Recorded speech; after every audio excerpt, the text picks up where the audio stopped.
The wind swept over the dry prairie, carried with a faint scent of dust and rain that never seemed to fall. Sarah McAllister stood on the worn porch of her ranch house, arms crossed tightly over her chest. The late afternoon sun bathed the land in a golden glow, but it did nothing to lighten the heaviness pressing on her shoulders.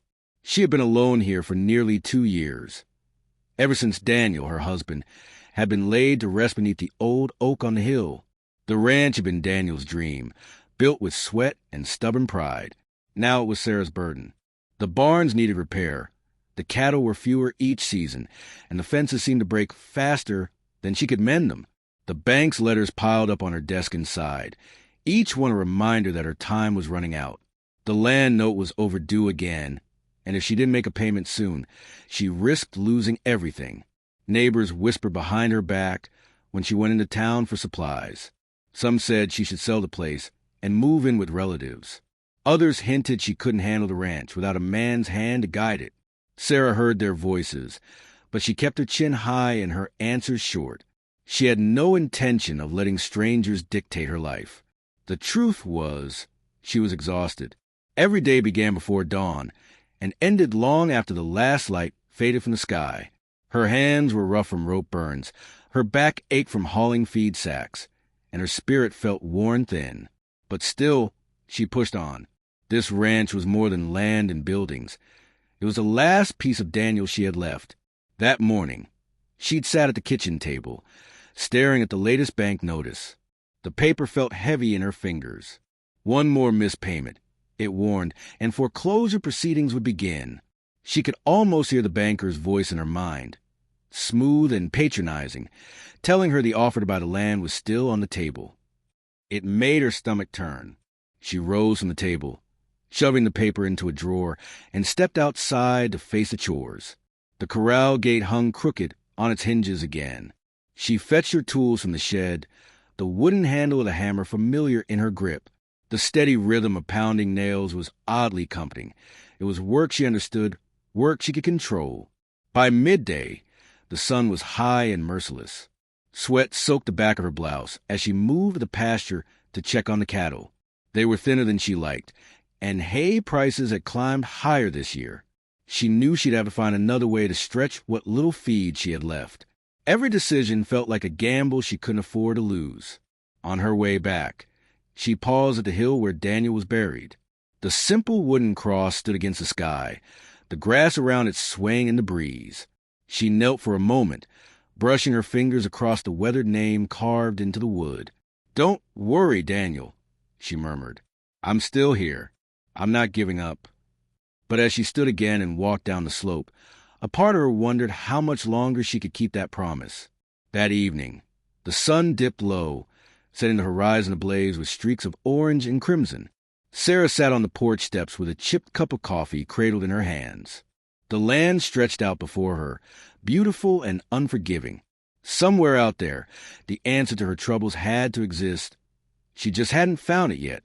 She thought about the days when the ranch had been full of laughter and the creak of the rocking chair beside her had been Daniel's, not the empty one swaying gently in the wind. Those days felt like another lifetime. Now, the silence pressed in, broken only by the distant call of a coyote. Sarah drew in a long breath, squared her shoulders, and stood. Tomorrow would bring more work, more bills, and more whispers from townsfolk, but would also bring another sunrise. And as long as she could still stand on this porch and look out over her land, she wasn't ready to surrender. In the quiet of the falling night, the widow of the McAllister ranch made a silent vow. She would hold on, no matter how heavy the burden became. Somewhere out there, she believed, was a way to save her ranch, and maybe, just maybe, a reason to hope again.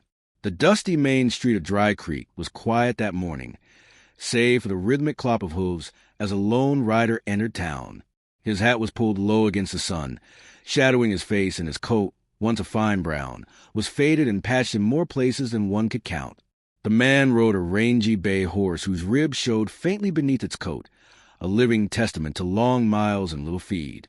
He guided his horse toward the hitching post outside the general store, swinging down with the ease of someone who'd spent more years in a saddle than in a bed. The sound of his boots on the wooden walkway drew glances from a few townsfolk out that morning. Conversations dipped to whispers. "That's the one I heard about," murmured a shopkeeper to his customer. "Where's he from?" "No one knows. Just showed up west of here last week, looking for work." The stranger didn't seem to notice, or perhaps he simply didn't care about the speculation swirling around him. He pushed through the store's doors, purchased a small sack of oats and a tin of coffee, and stepped back into the sunlight. His gaze swept the street, as if weighing his next move. Luke Bennett had been on the trail for weeks, taking odd jobs when he could, but work was scarce and money even scarcer. He'd heard rumors of ranches out this way needing hands, and though pride had kept him from begging, he knew he was running out of time and options. As he mounted up, his eyes drifted toward the far edge of town. There, hitching her wagon outside the feed store, was a woman in a faded blue dress, her dark hair pinned neatly despite the heat. She moved with a quiet determination, lifting heavy sacks as though she'd done it all her life. He noticed the glances she received from others, not unlike the ones they gave him. But hers carried a different weight. That woman was Sarah McAllister, though Luke didn't yet know her name. The bank had just given her another warning, and she'd come to town to stretch what little money she had left on feed and supplies. She felt the stares as she worked, her jaw tightening. She didn't have the time or the patience for gossip. Their eyes met for the briefest moment. Sarah looked away first, busying herself with loading the wagon, but Luke noted the guarded set of her shoulders. An hour later, as Sarah prepared to leave, she saw the stranger again, this time standing outside the blacksmith's, speaking quietly with the smith about possible work. The smith shook his head, pointing toward the open country. Sarah could tell by the man's posture he'd been turned down again. She almost kept walking. Almost. But something about the way he held himself, proud but worn down by the road, made her pause. She had fences that needed mending and cattle that needed tending, and no spare hands to do it. Still, hiring a drifter came with risks. She approached slowly, her voice firm. "You looking for work?" Luke turned, tipping his hat politely. "Yes, ma'am. Name's Luke Bennett. I can mend fences, break horses, and I don't mind long hours." Sarah studied him. His clothes were threadbare, his boots scuffed, and his face carried the faint stubble of a man who hadn't had the luxury of a steady bed. But his eyes, clear and steady, met hers without flinching. "I can pay a fair wage," she said at last, "but it's not steady work. I've got fences down on the south pasture, and cattle to move before the next storm. You up for that?" "Yes, ma'am," Luke replied without hesitation. "I'm not afraid of work." The deal was struck right there on the street. By afternoon, Luke was following Sarah's wagon out toward the McAllister ranch, his horse trailing behind. The ride was quiet. Sarah wasn't in the habit of making small talk, and Luke seemed content to keep his thoughts to himself.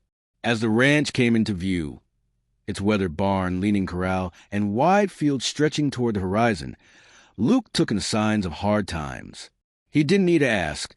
He'd seen that same look on too many ranches these days. Sarah showed him where to stable his horse and handed him a set of tools. "South fence runs near the creek," she explained. "Posts are rotted in places. You'll need to dig new holes, set new rails." Luke nodded. "I'll get started." She watched him for a moment as he set to work, swinging the post-hole digger with steady, practiced motions. He worked without complaint, the sun beating down on his back. There was something reassuring about the way he moved, efficient, unhurried, but capable. By evening, Luke had repaired a good stretch of fence. His shirt was damp with sweat, and his hands bore fresh blisters, but there was no sign of slowing in him. Sarah brought him a canteen of water and a simple supper bread and cold meat. "Thank you, ma'am," he said, taking the food with a nod. Sarah hesitated, then asked, "You got a place to stay in town?" He shook his head. "Don't need much. I can sleep in a barn if you don't mind." She considered. It wasn't wise to invite a stranger so close, but something in her gut told her he wasn't the kind to cause trouble. "Barn's fine," she said at last. "Just don't expect more than that." Luke smiled faintly. Wouldn't dream of it. That night, as Sarah sat on her porch watching the stars emerge, she could hear the faint sounds of Luke settling his bedroll in the barn. The ranch felt different. Not full, not lively like before, but not quite as hollow either. She wasn't sure yet if she could trust him, but for the first time in a long while, she didn't feel entirely alone. And somewhere in the quiet dark, Luke looked out at the wide expanse of land he'd just stepped into and thought maybe, just maybe, he'd found the place where his wandering might end. The days following Luke's arrival settled into a quiet rhythm, though Sarah made certain to keep her distance. She gave him clear instructions each morning and kept conversation to a minimum, determined not to get too comfortable with a stranger who had appeared out of nowhere. Luke didn't seem to mind. He simply tipped his hat, took his tools, and got to work without complaint. His presence was quiet but steady, like a shadow moving across the ranch, mending what had been left broken for too long. Luke proved himself in small, unspoken ways. He repaired the sagging gate by the south pasture without being asked. He cleared debris from the corral, making it safer for the horses. Sarah noticed how he handled the cattle with patience rather than force, a rare quality in hired hands. The more she watched, the more she saw the skill in his movements. Quick, efficient, and deliberate. But whenever she caught herself appreciating his work, she'd pull her gaze away, reminding herself of the many men who had promised loyalty in the past and left when times grew hard. One afternoon, dark clouds began gathering on the horizon. By nightfall, a storm swept in with furious winds and relentless rain, rattling the ranch to its bones. Sarah rushed to secure the barn doors, but Luke was already there, bracing them against the wind. "You should be inside," she shouted over the storm.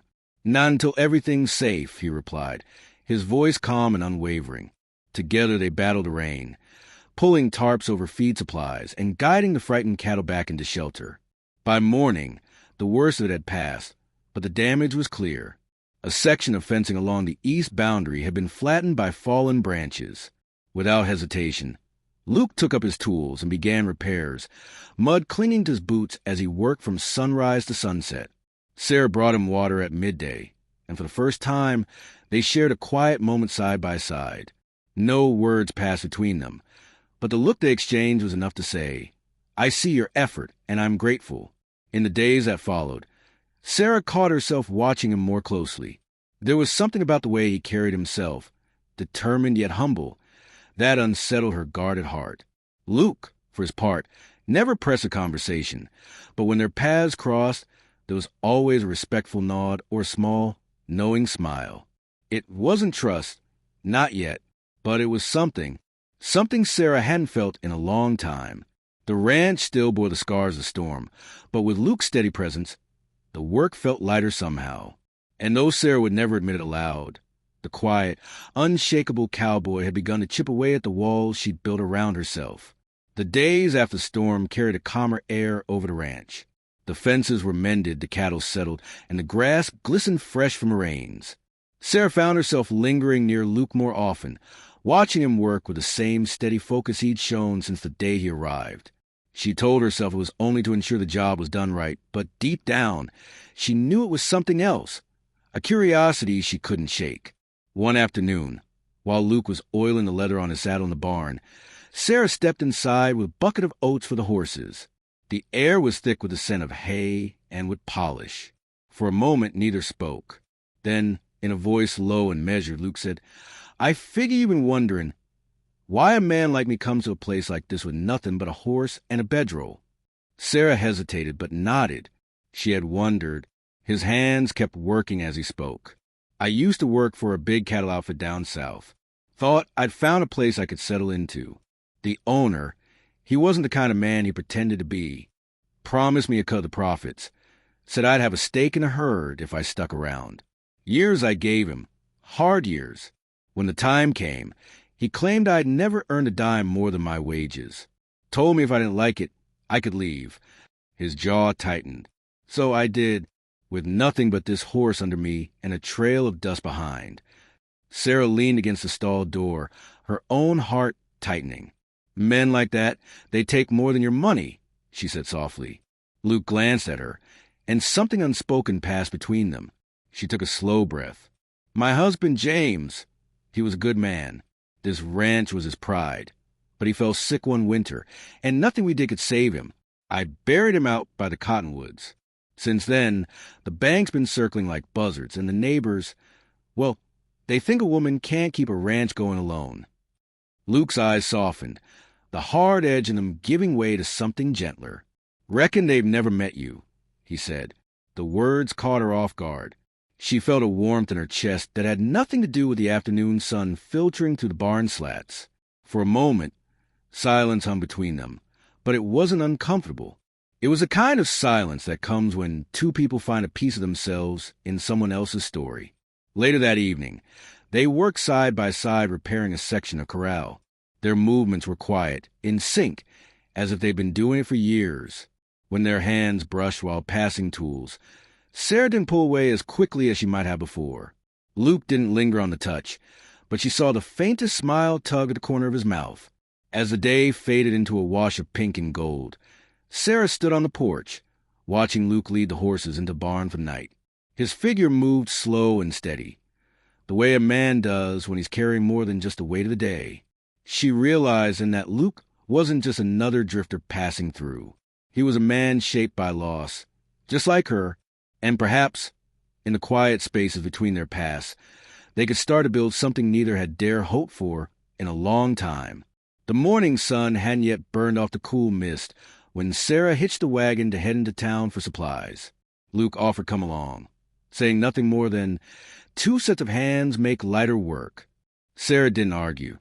She'd learned in the past weeks that Luke's quiet company had a way of making even the smallest chores easier. Main Street was its usual mix of clattering hooves, wagon wheels, and townsfolk lingering on porches. But as soon as Sarah stepped down from the wagon, she noticed a shift in the air. Conversations dropped to murmurs, and eyes followed her every move. Luke caught it too, his jaw tightened beneath the shadow of his hat. Inside the general store, Mr. Halbert, the shopkeeper, leaned close over the counter. "Sarah," he said in a low voice, "you best watch yourself. Word is, Clay Maddox has his sights on your ranch." Sarah's stomach sank. Clay Maddox, the wealthiest land baron in 3 counties.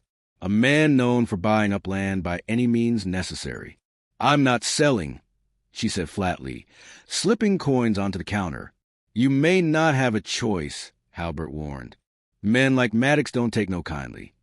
When they stepped outside, the man himself was waiting. Clay Maddox stood tall, dressed in a spotless black coat, boots polished to a mirror shine. His smile didn't reach his eyes. "Mrs. Carter," he said smoothly, "I'll save you the trouble of the bank knocking at your door. Sell me your ranch, and I'll pay more than it's worth." Sarah met his gaze without flinching. Not interested. His smile thinned. "That's a shame. It'd be easier if we did this the friendly way." His tone carried the kind of threat that made the hairs on the back of Luke's neck rise. Luke stepped forward, placing himself between Sarah and Maddox. "You heard the lady. She's not selling." Maddox's eyes flicked over Luke with open disdain. "And you are—" "Someone who knows when a man's trying to bully a widow," Luke said, his voice steady. The small crowd gathering along the boardwalk shifted uneasily. Maddox chuckled, though there was no humor in it.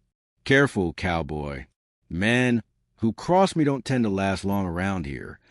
Luke's hand stayed loose at his side, but his presence was like a wall. "Then I guess I'll have to be the exception." For a tense moment, no one moved. Maddox finally tipped his hat with mock politeness.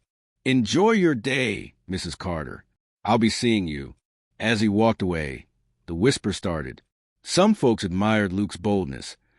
Others muttered that crossing Maddox was a death wish. Sarah tried to keep her face calm, but her heart was pounding. Luke had stood up for her in front of half the town, and in that moment, she saw more than just a hired hand. She saw a man willing to face trouble head-on for her sake. On the ride back to the ranch, neither spoke for a long while. The wheels creaked over the dusty road, and the horizon shimmered under the afternoon sun. Finally, Sarah said quietly, "You didn't have to do that." Luke kept his eyes on the trail. "Yeah, I did." That night, as Sarah closed the shutters against the chill, she spotted a rider in the distance, watching the ranch before disappearing into the darkness. Her pulse quickened. Maddox's threats weren't idle. Trouble had found its way to her doorstep, and now it was only a matter of time before it knocked. The wind was sharp that night, howling through the cottonwoods and rattling the shutters of the ranch house. Sarah lay in bed, unable to sleep. Ever since Clay Maddox's threat in town, unease had settled over the ranch like a heavy blanket. Somewhere out there, she knew trouble was waiting. Luke, sleeping in the bunkhouse, had the same restless feeling. Years of drifting from job to job had honed his instincts, and tonight, those instincts screamed danger. He was pulling on his boots when he heard it, a faint, muffled clatter of hooves out by the north pasture. He saddled his horse in the dark, moving quick and silent, and rode out toward the sound. The moonlight was thin, casting everything in shades of silver and shadow. As he neared the fence line, he saw them, 3 men on horseback, herding Sarah's cattle toward a break in the fence. Luke didn't hesitate. With a sharp whistle, he urged his horse forward, charging down the slope like a thunderclap. The rustlers spun in surprise, but Luke was already among them, his lariat snapping through the air. He caught one by the arm and yanked him clean out of the saddle, sending him crashing to the dirt. Another drew a pistol, but Luke's horse pivoted sharply, putting him out of line of fire. The gun went off with a flash, startling the herd into scattering. Luke used the chaos to his advantage, driving the cattle back toward the pen while fending off the remaining 2 riders. One fled into the hills. The other tried to circle around, but Luke's swing caught him hard across the shoulder, knocking him to the ground. The ruckus brought Sarah running from the house, lantern in hand. She froze when she saw Luke wrestling a man into the dirt, his hat lost and his shirt torn at the sleeve. "Luke!" she shouted, rushing forward. "Stay back!" he barked, not unkindly, as the rustler shoved away and stumbled to his feet. The man threw a curse over his shoulder before disappearing into the dark. Luke stood there for a moment, chest heaving, then turned to Sarah. "You all right?" She stared at him, still catching her breath. "I should be asking you that." The herd, though shaken, was mostly intact. Together, they worked in silence for nearly an hour, guiding the cattle back into the pasture and mending the broken fence with quick, practiced motions. The lantern light flickered over their faces, catching the tension in Sarah's eyes and the grit in Luke's jaw. When the last nail was driven, Sarah finally spoke. "They were Maddox's men, weren't they?" Luke met her gaze. "No doubt in my mind." She looked down, her voice quiet. "You didn't have to risk yourself for me, for this place." Luke stepped closer, the smell of dust and leather clinging to him. "Yeah, I did. I've worked a lot of ranches. Sarah, passed through more towns than I can count. But this..." He gestured toward the land, the barn, the quiet sweep of moonlit pasture. "This place feels different. You feel different." Her breath caught, and for a long moment, neither spoke. The night was so still she could hear the distant low of a calf and the rustle of wind in the grass. "I've grown to care for you," Luke said finally, his voice low and certain. "Not just as a woman who gave me a job, but as someone worth fighting for." Sarah's eyes searched his face, reading the sincerity there. She wanted to answer, to tell him something had shifted in her heart too, but the words wouldn't come. Instead, she simply nodded, feeling the truth settle between them like a promise. When they walked back toward the house, side by side under the wide, starlit sky, Sarah realized she was no longer facing Maddox's threats alone. Luke was more than a hired hand now. He was a man willing to stand between her and the storm. And somewhere deep down, she knew the storm was far from over. The sun had barely cleared the horizon when the pounding of hooves echoed down the lane to the ranch. Sarah stepped onto the porch, shielding her eyes from the glare, and saw 3 riders approaching. Sheriff Danner in the lead, his badge catching the morning light. Behind him rode Clay Maddox, his smug grin visible even from a distance. "Morning, ma'am," the sheriff said, dismounting. "I'm afraid I have some unpleasant business. We got reports of a theft last night, valuable tack stolen from the Maddox stables. Witness claims they saw Luke Rourke riding away with it." Sarah's pulse stumbled. "That's ridiculous. Luke was here all night." Maddox slid off his horse, adjusting his gloves like a man savoring a performance. "Funny thing, ma'am. Tracks lead straight from my barn to your pasture. Hate to think your hired man's been using your goodwill as cover." Luke emerged from the barn, wiping sweat from his brow. His eyes narrowed at Maddox, but stayed steady on the sheriff. I didn't take a damn thing. Danner's gaze was unreadable. Still, I've got to search the place. Sarah wanted to protest, but Luke gave a small shake of his head. Let him. They searched the barn first, and it didn't take long, too short, in fact, before one of the deputies called out, from behind a stack of hay bales. He dragged out a fine leather saddle stamped with Maddox's brand. The air seemed to freeze. That's mine, Maddox said smoothly, as if rehearsed. Guess we know where we stand. Sarah's heart dropped. She looked at Luke, searching for denial, for explanation. His face was tight, jaw set like stone. It's a plant, he said evenly. I've never laid hands on that saddle. But doubt had already slithered in, cold and unwelcome. She told herself she knew Luke, knew his character. But what if she'd been wrong? The sheriff left with a warning that Luke shouldn't leave town. Maddox lingered long enough to tip his hat at Sarah. Best watch who you trust, ma'am. Then he was gone in a cloud of dust. Luke didn't try to plead. He just said, if you think I could do something like this, maybe I should go. Sarah stood frozen on the porch, watching him walk away toward the bunkhouse. Every memory of his hard work, his defense in town, his risk against the rustlers wrestled with the sickening image of that stolen saddle in her barn. That night, unable to rest, she lit a lamp and paced the kitchen. Maddox had too much to gain from getting Luke out of the way. And that saddle, it was too easy, too neat. She grabbed her coat and took her lantern out into the cold. The tracks near the barn were still faintly visible under the frost. Crouching down, she traced the pattern of the prints. They didn't match Luke's worn boot soles. These had a deep diamond cut in the heel, the kind Maddox's men wore. Her pulse quickened. She followed the trail beyond the pasture fence to a shallow gully where fresh hoof prints churned the mud. Dropping to her knees, she found a broken strap half buried in the dirt, stamped with Maddox's crest. Whoever had planted the saddle had left in a hurry. By the time she returned to the ranch, her doubts had burned away, replaced by a steady, simmering anger. She found Luke sitting in the dark of the bunkhouse, elbows on his knees. It was Maddox, she said without preamble. He planted that saddle. I found the proof. Luke looked up, his expression unreadable for a moment, then something eased in his eyes. You believe me? I should have from the start, she admitted. I let him get inside my head. That won't happen again. He leaned back, exhaling. He's not going to stop, Sarah. I know, she said, voice firm, which is why we stopped letting him set the rules. We fight him together. For the first time in days, Luke's mouth curved in the faintest of smiles.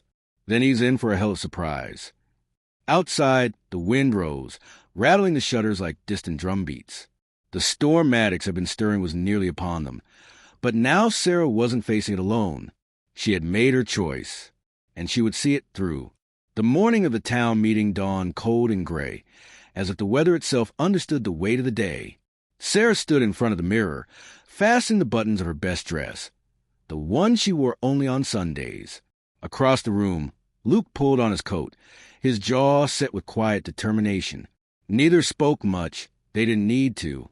The air between them was heavy with what was about to happen. By mid-morning, the town hall was packed. Ranchers, merchants, and townsfolk filled every bench, their murmurs echoing against the high wooden rafters. At the front sat the council, presided over by Mayor Ellsworth, a stern man who prided himself on fairness. In the corner, Maddox lounged like a man attending his own victory celebration, boots propped on a rung of his chair. The mayor cleared his throat. We are here to address allegations of theft, intimidation, and unlawful interference with ranch operations. Luke Rourke, you've been accused. Do you wish to speak? Luke rose, his hat in hand, his voice steady but carrying to the back of the room. I do, and I'll say this plain. I've worked hard and straight since I set foot on Sarah Whitfield's ranch. The saddle they found in her barn was planted. I can prove it. A wave of whispers rolled through the crowd. Maddox's smirk didn't falter. Sarah stood next, holding up the broken strap she had found in the gully. This was left behind by whoever brought the saddle to our barn. It's stamped with Maddox's own crest. The boot prints at the scene don't match Luke's either. They match Maddox's hired men. I followed them myself. The mayor examined the strap, his brow furrowing. "Do you have witnesses?" "Yes," came a voice from the doorway. All heads turned to see an older ranch hand. "Ben Carver, step inside. I worked for Maddox once. He told me to keep quiet, but I can't any longer." I saw his men take that saddle from his own barn and ride towards Sarah's place. Gasps filled the room. Maddox's relaxed posture stiffened. "This is a lie," he began, but the mayor cut him off. "You'll have your turn, Maddox. Sit." Luke continued, voice hardening. "He's been after Sarah's land for months. First, he tried to buy it. Then he sent rustlers after her cattle. When that didn't work, he tried to ruin me so she'd be forced to sell." The mayor turned to Maddox. "What do you have to say to these charges?" Maddox rose, anger flashing in his eyes. "This is all nonsense. They're conspiring against me because they can't handle real business. That ranch is too much for a widow, and I was offering her a way out." That single sentence seemed to hang in the air, the unvarnished arrogance in his voice stripping away what little goodwill he had left. The council members exchanged glances. Mayor Ellsworth leaned forward. "Clay Maddox, you've been accused by multiple parties, with physical evidence presented, and your own words betray your intent. The council votes to fine you heavily for damages, strip you of water rights to the North Pasture, and place you under watch. Any further interference with Sarah Whitfield or her property will be met with immediate arrest." The gavel struck the table like a gunshot. Maddox's face twisted, but he said nothing. He shoved past the crowd, boots thudding against the floorboards, and disappeared out the door. Sarah felt the tension in her shoulders ease for the first time in weeks. The ranch was safe for now. She turned to Luke, who stood quietly, hands in his pockets, as if he hadn't just risked everything. "You didn't have to do this," she said softly. "Yes, I did," he replied. "Not just for the ranch. For you?" The room began to empty, but they stayed by the council table a moment longer, the noise fading into the distance. Outside, the gray clouds had begun to break, a few rays of sunlight spilling onto the muddy street. As they stepped out into the light, Sarah glanced at Luke and caught a rare smile tugging at his mouth. It wasn't the cocky grin of a man who'd won. It was the quiet relief of someone who'd fought for what mattered and earned the right to stand beside her. The battle with Maddox was over. But something deeper had begun between them, something steadier than hope and stronger than fear. For the first time, Sarah wasn't facing the world alone. And for the first time, Luke wasn't just drifting. He'd found a place worth staying. The sun was dipping low, painting the western sky in bands of gold and rose. The air was calm, carrying the faint scent of sage from the hills beyond. Sarah sat on the porch steps, her boots resting on the worn wood, a cup of coffee cooling in her hands. It had been a long, hard day. Victorious, yes, but draining in a way that made her bones ache. Luke appeared quietly from around the side of the house, his hat in one hand, his other tucked in his pocket. He didn't speak at first, just stood there, watching the horizon. The creak of the porch boards under his weight was the only sound as he lowered himself onto the step beside her. "Town feels different tonight," he said after a while. Sarah nodded, like someone's lifted a weight off everyone's shoulders. She glanced at him, catching the faint shadow of a smile on his face. "Off mine, too." Luke set his hat down beside him, rubbing the back of his neck. "Sarah, I've been meaning to say something.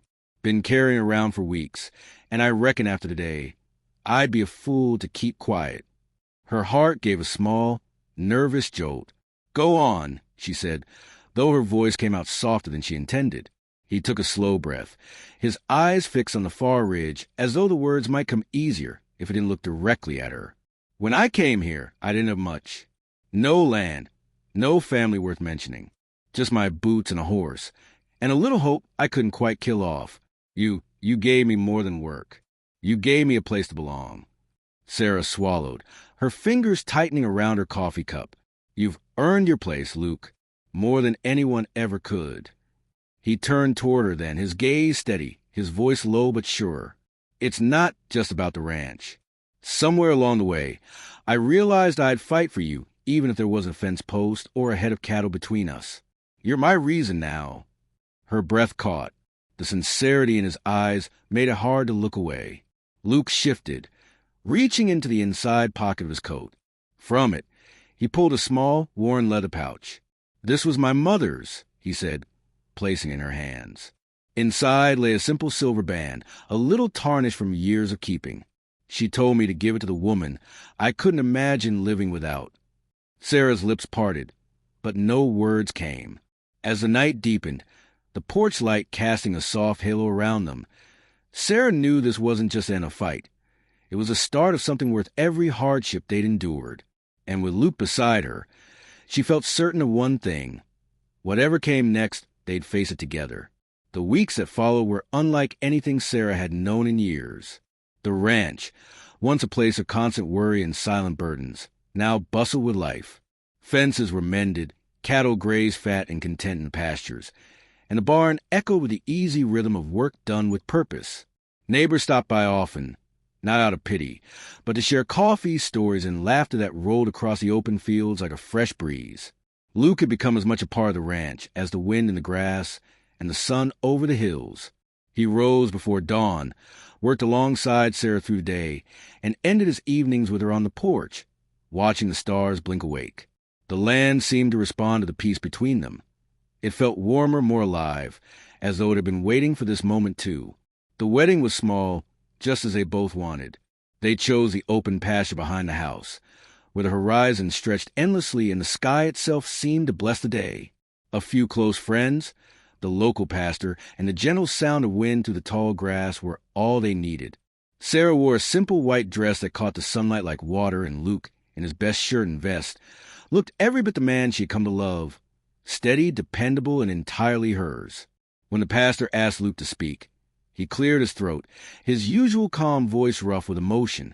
"I never thought I'd find a place to belong, let alone someone to belong with.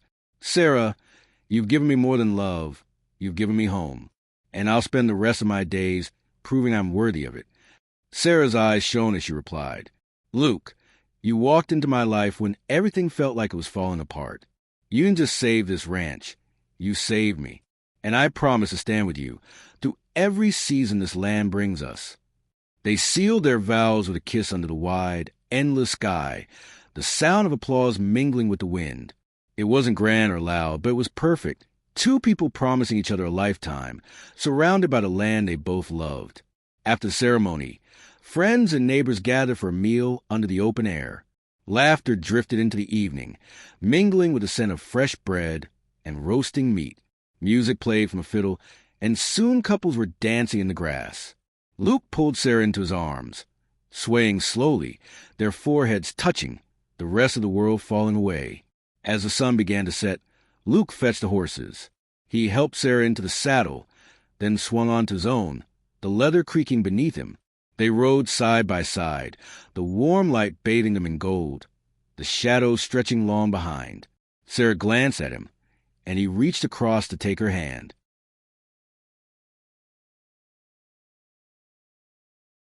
For a long time, they didn't speak. They didn't need to. The sound of hooves against the earth, the cry of a hawk overhead, and the slow rhythm of their joined hands said everything. The sun slipped lower, touching the edge of the world, and the sky burned with shades of crimson and amber. Luke looked toward the horizon, then at Sarah. "You ready for whatever comes next?" he asked with a small, knowing smile. Sarah squeezed his hand. "As long as it's with you."